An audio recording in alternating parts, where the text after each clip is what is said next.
will be moderated by Lisa. Lisa is another friend of the Inter-American Dialogue. She was previously the program director of the Energy Transitions and Climate program of the Inter-American Dialogue. Welcome, Lisa, for this.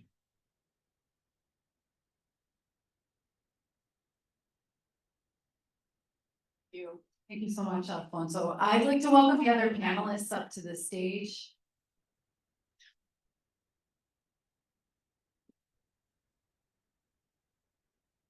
A great panel with 5 speakers.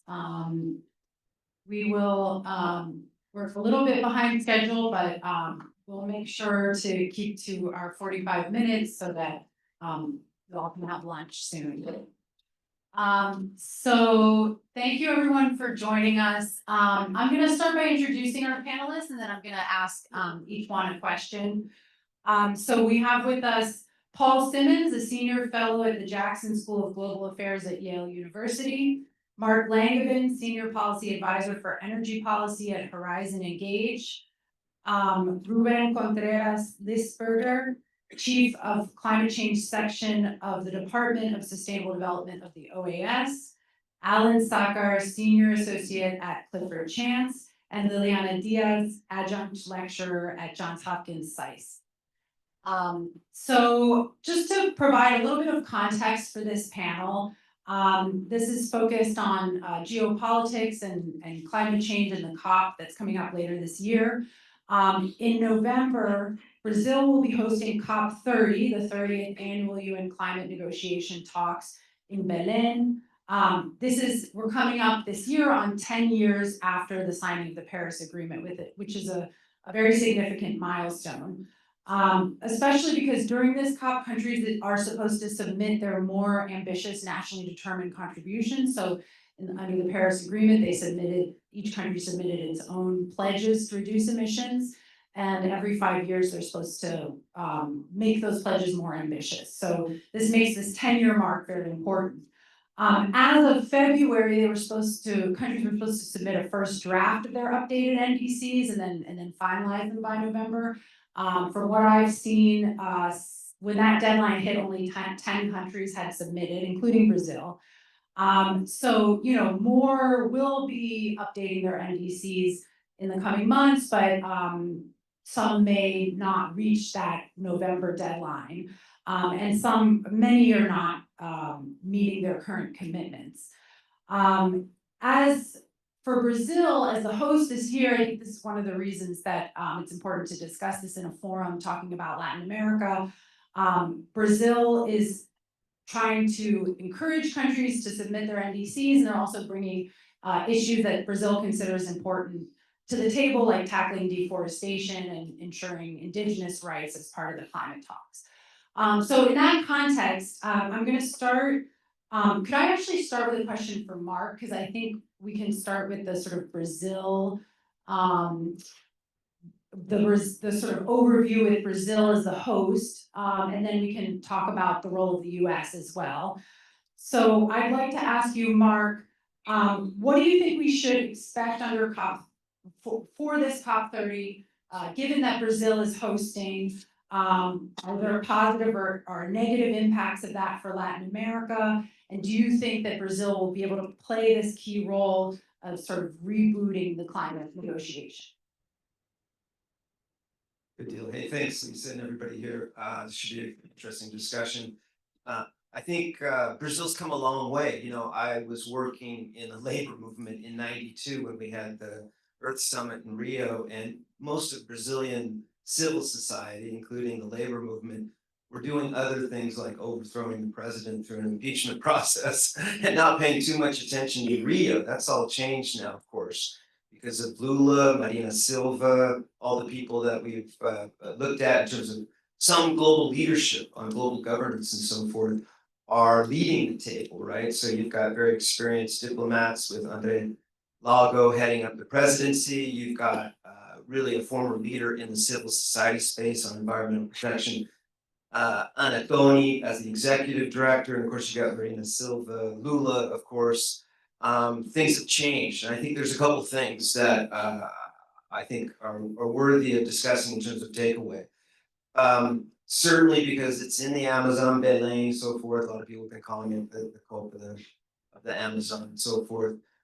Brazil has, in a sense, extended their experience with financing for development in the United Nations space into that COP space over the years. And it's crystallized with the establishment of the Tropical Forest Forever Trust, which is like an Amazon fund, international fund that will help countries preserve standing tropical forests. Right now, they're looking at building $25 billion in to announce at the COP in November, and then looking for another 100 billion in private sector investments over time to really build that fund to work across continents to save tropical forests. This is what you'd expect of a COP led by Lula and Marina Silva, of course. So that's, they checked off that box. I think the bigger thing, though, is the financing for climate action.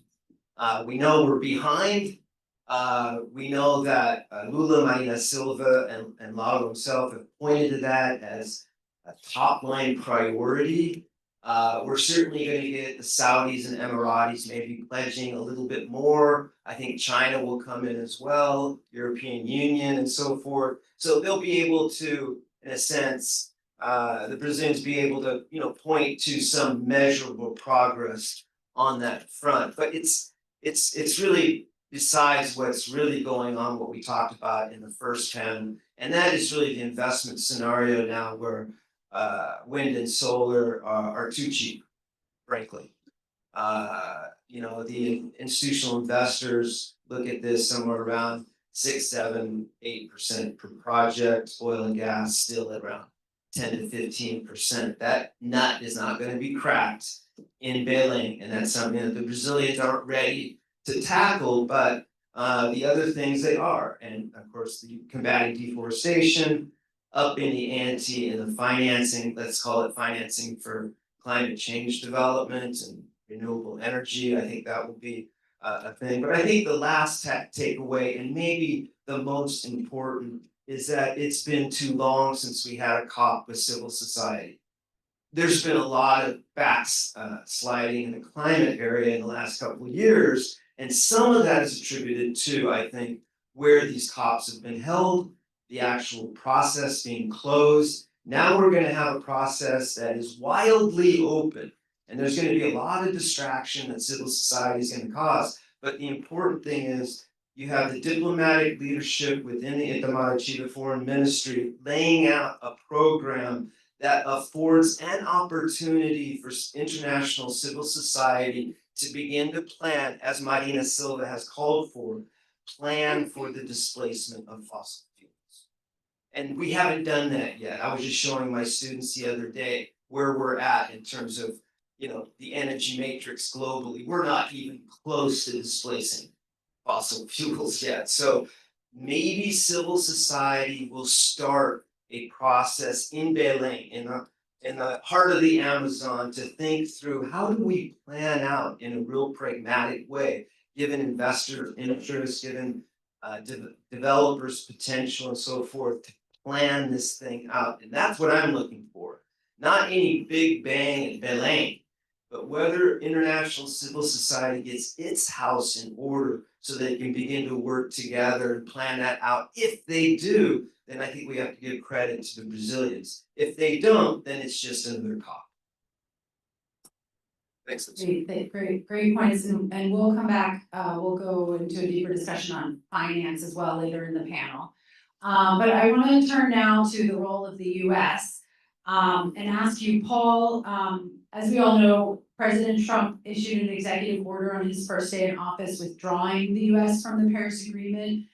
It takes 1 year before that's officially taking effect.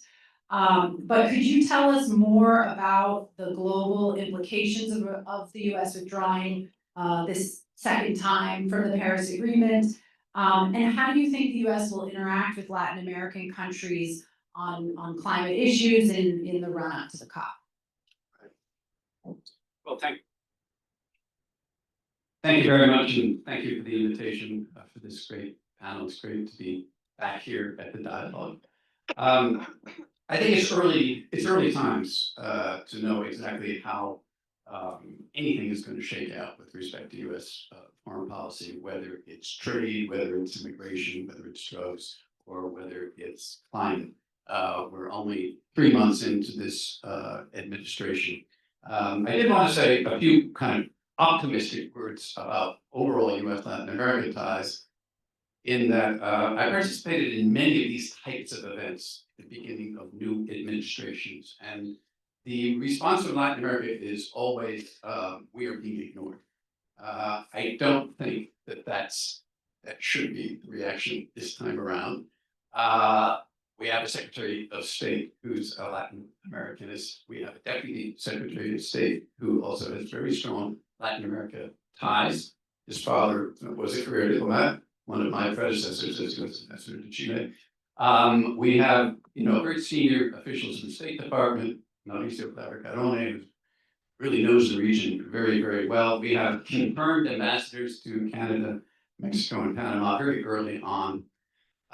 So I think that the region, and we have extraordinary institutional ties, this network of free trade agreements that I worked on for many years, and which many others as well. And we have very, very strong investment ties, trade ties. So I think there's a lot of institutionality that's there that I think can be built on.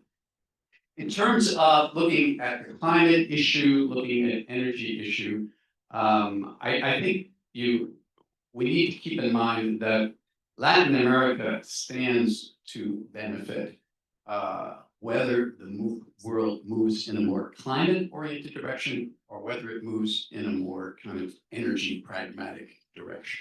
I think the Trump people are going to want to kind of push towards climate pragmatism, climate realism, a recognition that we'll have fossil fuels around a bit longer. And we're already moving in that direction. The World Bank yesterday, World Bank president, endorsed an all of the above strategy for looking at, we need to invest in natural gas, Africa, and other places. So I think we're going to shift in that direction. Bill Gates was just in India saying, well, look, we may have to live with 2.1 degrees, things like this.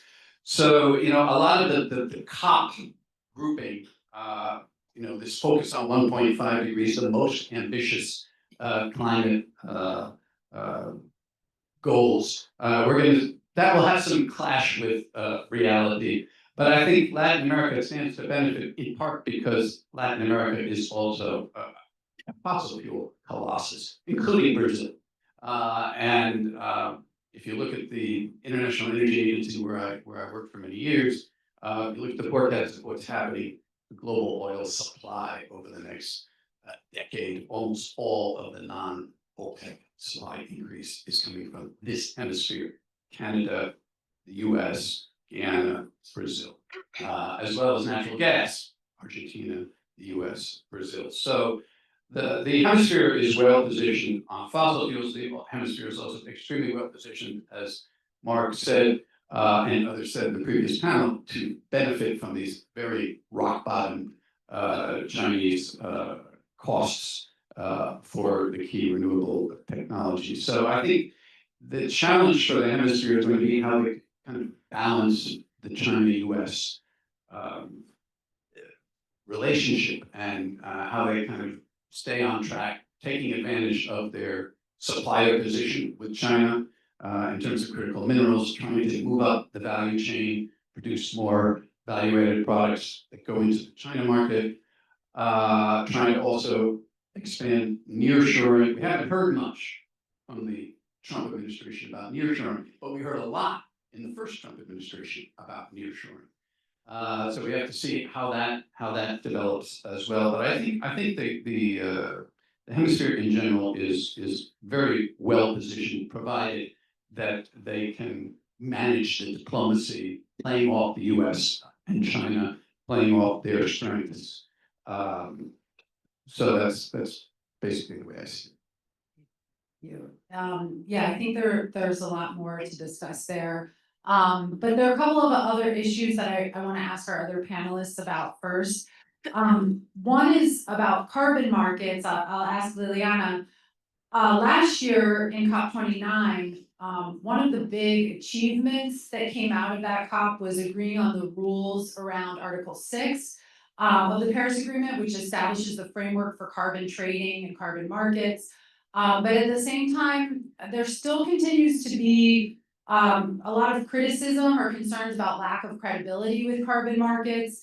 There's questions around, how carbon accounting is done, additionality, whether it's adding new, zero carbon energy, whether there is enough consideration for the social and economic impacts for communities where these projects take place.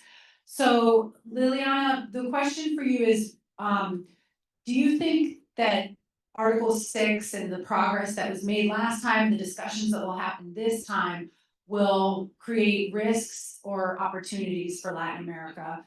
And how do you think the region can actually benefit from the advancement of carbon markets? Brazil just created a new market, so it's still something that the region is taking new steps on. So how do you see this as beneficial or potentially adding risks? Lisa, thank you very much. Lisa, thank you very much for the question. Can you hear me? It's on, just push this on. I don't think it's working.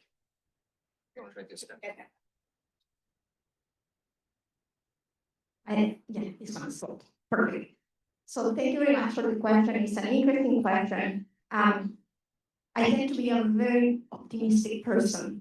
I believe that that was a huge win for not only market-based solutions at Baku, but for Latin America. And the reason is because we hold 25% of the forest globally and 40% of the biodiversity.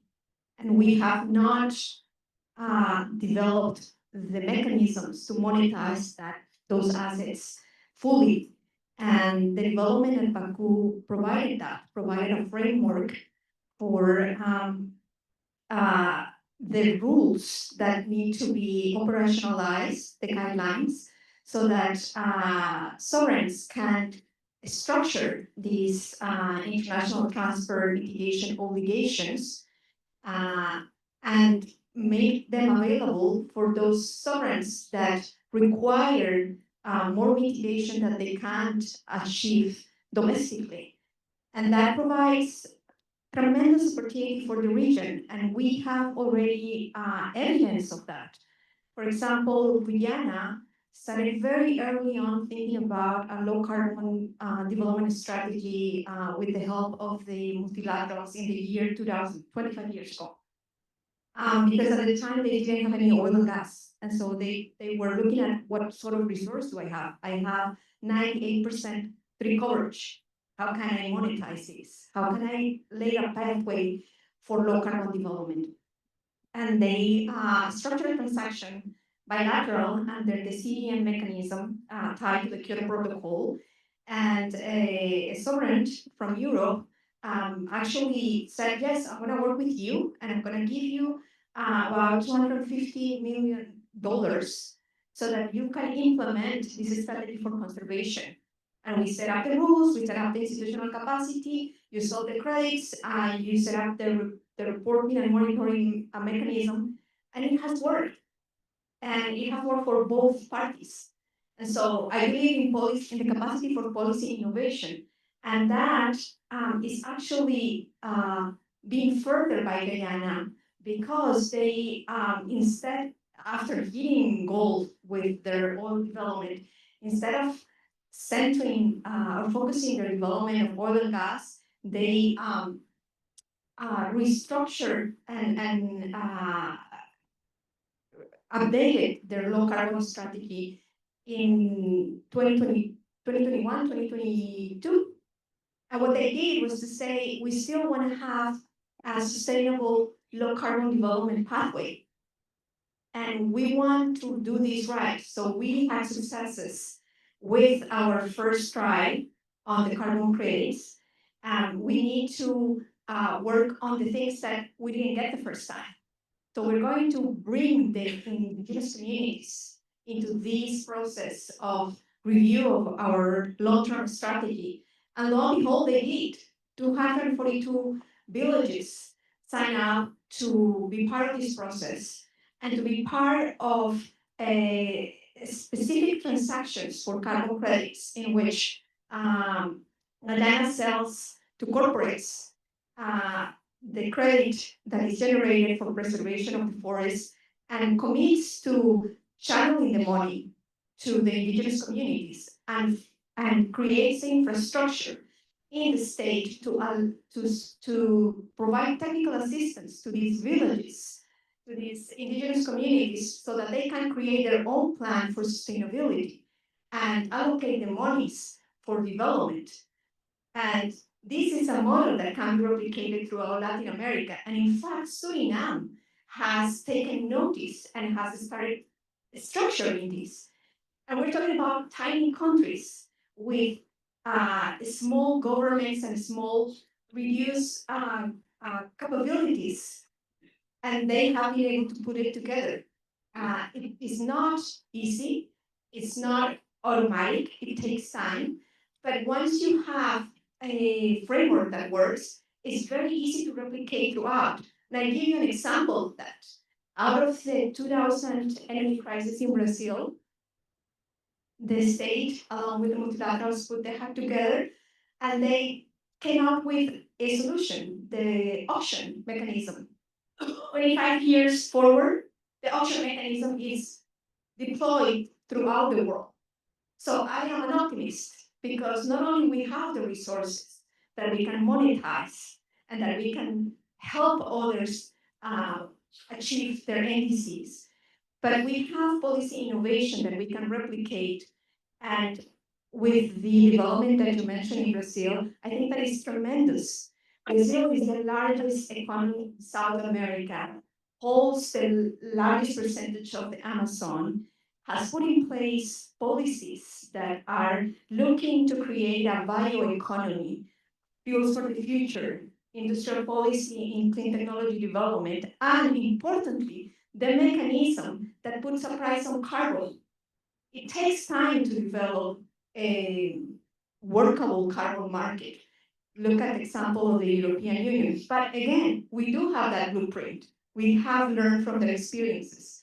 And so my takeaway of my very long intervention is that we should be optimistic, because not only we have the raw resources to monetize, we also have the capacity to create successful and well-structured mechanisms that can help us replicate these successes throughout our hemisphere, actually including Canada and the United States. Thank you. Thank you. Well, I'm glad you're optimistic because we have to develop, carbon markets are financial mechanisms that we somehow have to get right, like you said, to be able to monetize the benefits, the assets of forestry and other climate benefits. Something we have to figure out. One thing that I failed to mention is the dimension. Guyana was able to monetize $1 billion. $1 billion. It's just one country. And the impact of the ETS in Brazil, according to the Ministry of Finance, is expected to be 6% of increase in GDP. So this is why I'm optimistic. Thank you. My next question is for Alan, because I want to turn to the other big issue that was seen as the achievement coming out of the negotiations of the last COP, and that continues to be a very important issue. Mark raised it as well, which is climate financing. So last year, the negotiations were contentious. Some people see the results as a success and others maybe as a failure. But ultimately, developed countries agreed that they would take the lead in mobilizing $300 billion a year in climate finance by 2035, which is 3 times the earlier pledge. Although they can, they can count other sources like private capital, multilateral development banks. So perhaps the sort of definition of mobilizing has been broadened a bit, but there was still an agreement.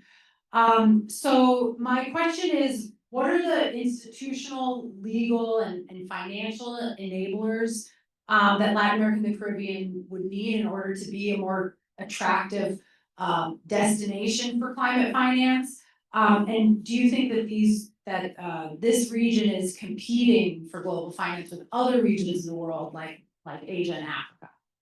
So first of all, thank you very much for this time and space and invitation. So to respond to this question, I think that perhaps first I would need to lay out some trends that I'm seeing in the market. So needless to say, there has been an increase in the energy demand. There has been an increase in the electricity demand. The electricity demand has outperformed in terms of percentages, the energy demand and the global GDP. The electricity demand has been driven by urban development growth, weather events, electrification, artificial intelligence, data centers. Yeah, there you go. Data centers, energy security concerns, nearshoring, reshoring in certain regions. Then another important trend that I'm seeing is the mix in the different energy technologies and the different kinds of generation technologies. PV continues to grow, whereas coal is decreasing from time to time. There's a hybrid generation paired with storage-based solutions, standalone battery storage solutions, microgrid distributed generation projects, smart grids, EV charging stations. Institutional investors are starting to ask again about LNG. Governments are starting to assess nuclear-based solutions. Gas is again in the global discussion.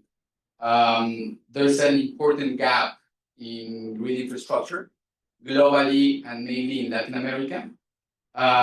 There's a race for critical minerals. And together with this race of critical minerals, there's an evident gap or evident challenges in the supply chain, not only in the critical mineral fund, but also in any other technology related to transition.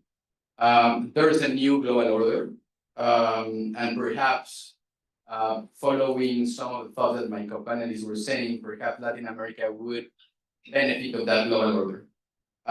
There's a lot of opportunities, as noted before, but several these opportunities also there will face several challenges. So let me go back to your question and let me respond to your question directly. In terms of enablers, what is needed to attract more investment in Latin America? Three different set of enablers, as you mentioned: institutional, legal, and financial enablers.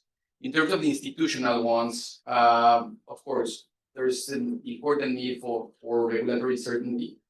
For instance, examples as one-stop permit agencies, clear regulations, independent regulators, as we've seen in certain jurisdictions that have disappeared, those independent regulators. Then there's an important need also in knowledge and capacity building.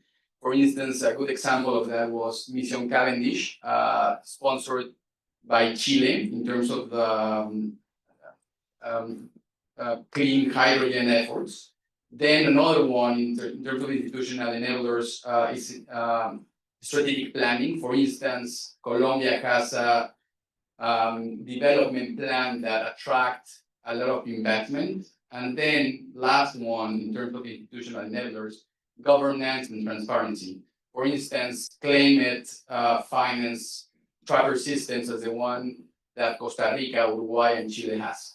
Then in terms of the legal enablers, there are a couple of important thoughts here. The first one and most important in my view is contract standardization. For instance, IRENA has done a great job putting in the table standard PPAs that have been used by different governments, including bankable features. Then I love this word, bankability and bankable regulations. Important. It has, the regulation has to be clear in terms of, for instance, different features as procurement, tariffs, grandfathering, termination payments, and so on. Then risk allocation mechanism, for instance, for major and as noted for termination payments allocation. And as well as Liliana was saying, in terms of market design, right? Clear guidelines in terms of auctions, spot market regime, and bilateral transactions. Then, in terms of the last enabler, the financial related enabler. So there's an important need for blended finance structures, mainly to include capital market monies. Without capital market deployment, it will be impossible, or transition would be very, very, very difficult. We need to design risk mitigation instruments, not just to attract capital markets, but as well to push and to market new technologies. And then innovative financing products, for instance. The financing products that are available today to finance solar projects or wind projects or even offshore wind projects, they're not the ones that are going to be used to finance a platform of distributed generation projects, or for instance, an energy as a service platform, or to monetize transmission related revenues. We need to think out of the box and start designing new type of financing vehicles. These are just some examples of the things that we can do. The goal is to create an ecosystem where the institutions, the law, the finance work together, mainly to work together to help reduce certain risks, improve the returns that my co-panelist was saying, seeing, unfortunately, or I mean, it's a fact that oil and gas returns are better than renewable related returns. So we need to reduce risks, improve returns, and bring more investors to the region and as well to the table. Thank you. Yeah, and I think that, I mean, there are companies that are managing the same level of returns for clean energy technologies as oil and gas, and maybe that should be a focus. I think, so I finally, to ask Rubén, I think we can sort of tie some of these questions together. So, you know, every year when we hold the COP negotiations, it seems like the news coming out of it is that, you know, they were very contentious, and some countries are not meeting their UN targets or their target under the UN framework, as I mentioned at the outset. And then we also see countries grouping together in different positions on different issues. So, you know, groups of, on issues like, what is the responsibility of developed versus developing countries in paying for climate change mitigation and adaptation? How fast can economies transition to clean energy? So we sort of have countries kind of grouping together and taking different positions on these issues. And then there are the more specific issues that are discussed as part of the negotiations, such as carbon markets, access, mobilizing, and then accessing climate finance. So if you're just thinking about the region of Latin America and the Caribbean, how do you think these countries could strengthen the way that they're coordinating in these negotiations, or if you think they should, and should they be having a more unified voice in these negotiations? And what are the different forums that they could be accessing? Do they need to just rely on the UN, or are there other forums that they could use to kind of strengthen the issues that they want to advance? Thank you, Lisa, for the invitation. Happy Earth Day for everyone. Well, first of all, I would say to give a kind of a broad vision. When we talk about geopolitics, we talk about the exercise of power. And for the small countries, mid-sized countries, in particular small economies, the only way for them to gain power is working together. So, and this is very relevant when we talk about the COP, because Latin America and the Caribbean is the only region that goes by themselves. I mean, you have maybe big countries, Brazil is bilaterally negotiating something, Chile, Colombia are bilaterally negotiating something, but we're not going like a block, like Africa, Asia, Europe. And unfortunately, we're not the biggest and most powerful region in the world in terms of economic and military power, for example. So the only way to do that is having a joint climate agenda. So in that regard, if we work together, we can have a unified voice, and we can literally sit on the table and bargain negotiating power with the large and richest countries in the world. So if we focus on that issue and the need to find commonalities and have a regional vision, the only way to do that is to better utilize the mechanism that we already have in place. We don't need to create something new. We already have, for example, the Inter-American system. So if I describe the Inter-American system, I should say you have the Organization of American States, which is the main political forum. So you can have a DOS as an honest broker to find, identify commonalities and have political agreements. You know, then you have the Inter-American Development Bank, you have the CAF. I'm not mentioning the World Bank because it's a global bank. And then you have sub-regional banks. They can mobilize resources and they can de-risk the investment. And then you have technical agencies like OLADE, the UN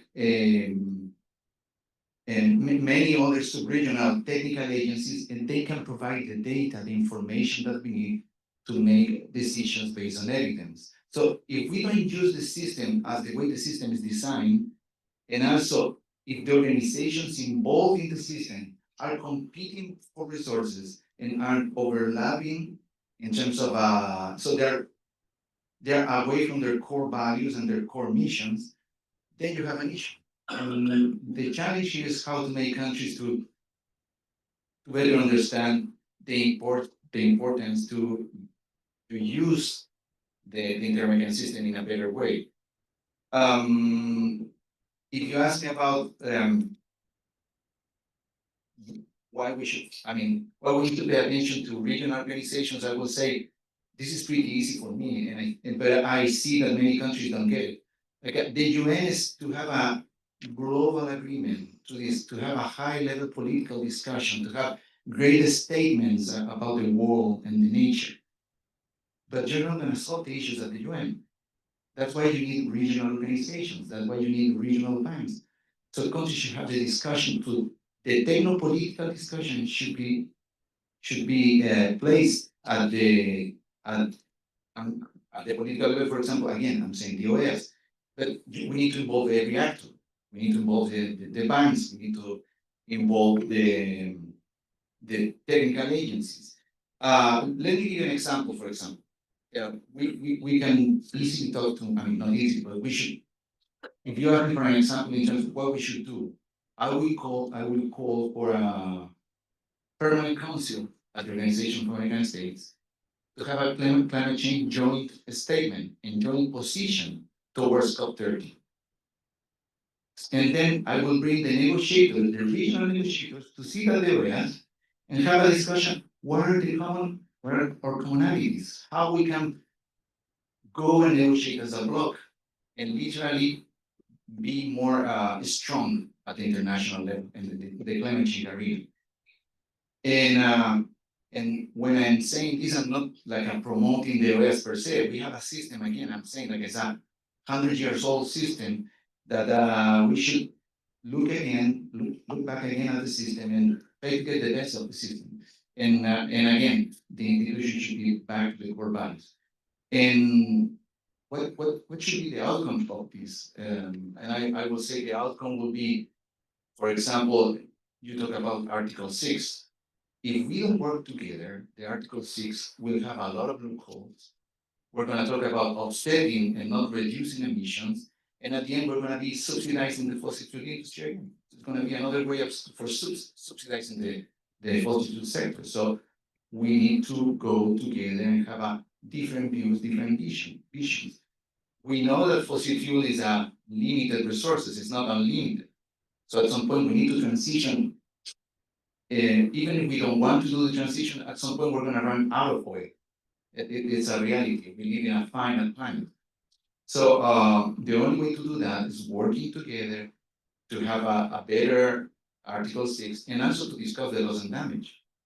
I mean, if the Caribbean go by themselves to discuss the loss and damage, they're so tiny. I mean, I have been in meetings with the World Bank and all the institutions. They say, the investment for you doesn't work. You know, you're a really tiny country. So that's why we need to work for better integration.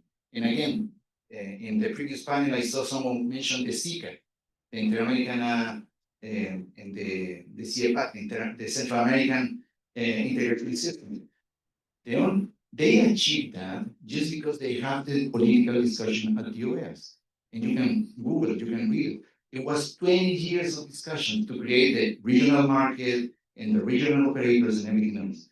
Well, and That's you not happening. brought up the loss and damage fund, and I hadn't brought that up at other previously in the discussion, but I wanted to ask you, Mark and Paul, are there other issues, you know, we talked about, I mean, this is a great point about different forums for discussion, and we talked specifically about carbon markets and climate finance. Are there other major issues that you think we haven't discussed that are gonna come up at the COP, and that are gonna be key issues for either of you, both? Well, I think one of our other panelists earlier mentioned the indigenous communities. I think they'll be front and center, and that's part of Antoni's work as executive director to put them front and center. And they'll be, it'll be, based on the Amazonian communities, not just in Brazil, but around South America. And of course, they should be front and center, especially as Brazil launches in concert with 12 other countries, namely Norway and Germany. Most importantly, the Tropical Always Forever Trust Fund, and reaching out to indigenous communities around the world, especially in the Southern Hemisphere, tropical forest nations. I think that's very, very important. But I think that really, I would be interested what the other panelists say. Brazilian diplomacy is about incrementalism. And they've already got what they wanted out of it with the trust fund. They're going to make some incremental advances in the financing and lowering transaction costs and things of this sort. But it's probably not good enough, because if Brazil doesn't make really notable advances, we'll be looking other ways. And the big thing, I think, is, and this is something that I go back to civil society, if you look at the global energy matrix, you look at oil and gas, and then you look at who's producing that. We're really talking about a dozen companies and their subsidiaries and their partners, their drilling partners and their processing partners. And if Brazil can't do it, but if they can light a fire in international civil society to focus on how to turn a drilling company like Exxon into an electrifying generation transmission company, then I think Brazil will have lost a good opportunity. But that's behind the doors. That's work of Anna, Tony, and her colleagues. They're quite capable of doing it. These are some of the best kind of environmental leaders / diplomats that we have on the planet. So if they can't do it, then probably nobody can. But that's what I'm looking at is, can the focus be on what it needs to be on? And those are the investor companies that are responsible for fossil fuels. Until we get to that debate, then the COP is just going to go through kind of an iterated international diplomacy and eventually peter out at the end, because it won't produce what is needed, and that is accelerated emissions reduction and the displacement of fossil. Thank you. We're about out of time, but Paul, do you have any final thoughts about other issues on the agenda?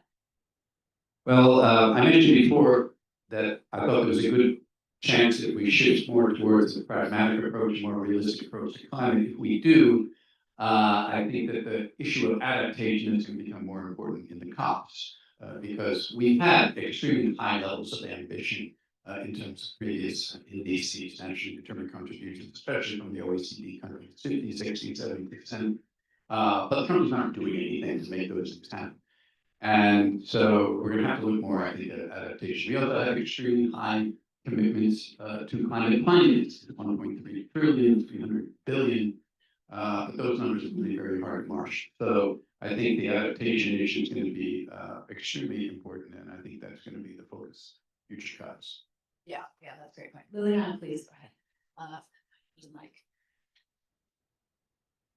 Thank you. Thanks for giving me 1 minute. Just for the benefit of the audience, yesterday we had a keynote from the COP30 president at my school, and he said that this COP is the COP of implementation.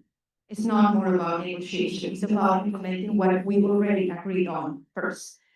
Second, because of that, there is such a huge gap in financing. They created a structure in which they're going to come with a proposal. It's not to negotiate. It is a package to look at how can we bridge the divide between the 300 billion that were agreed on Baku and the 1.3 that are required. And for that, they are trying to be very mindful of market-based mechanisms that can sustain on their own. And so it's a package. It is something that is looking at guarantees, it's looking at capital markets, it's looking at investments on adaptation and resilience that probably will be led by governments and multilaterals, because they do have the balance sheet and the capacity for providing these frameworks, but it's going to be a package. It's not going to be one solution. And also, I'm an optimist. I don't think that the COP can be reduced to having a big success. I think they're trying to mobilize action hemispherically, and so they have circles to work with the presidents from COP20, from the COP20, the one in Paris, 21. Great, thank you. So that they can learn from previous experiences, yes? And that's when you create a framework for the future, for what has worked. And I think we should be positive about it. It's not about a one thing that needs to get right or the momentum. It's about creating these long-lasting frameworks that would allow us to get traction. So thank you for the time. Just 10 seconds. Something that we have been discussing with member states is the difficulty to access climate finance. Global climate architecture is super complex. You have the Green Climate Fund, a ton of requirements, give a lot of different requirements. The World Bank, another set of different, everyone is asking for something different. And then what is happening, you have the money allocated, for example, for Latin America, almost the 50 to 60% of that funds are allocated to Brazil, Colombia, and Mexico. If you ask the Caribbean countries, they don't get a penny. Then Central America, the same issue. So if we focus on GDP, they're never going to get anything. So I think we need to start having a more deeper discussion about the global climate architecture finances. I mean, allocating the funds is one thing, but dispersing them is a challenge in itself. Very important point. We're gonna break now for lunch. I really want to thank all of our panelists. Super interesting comment.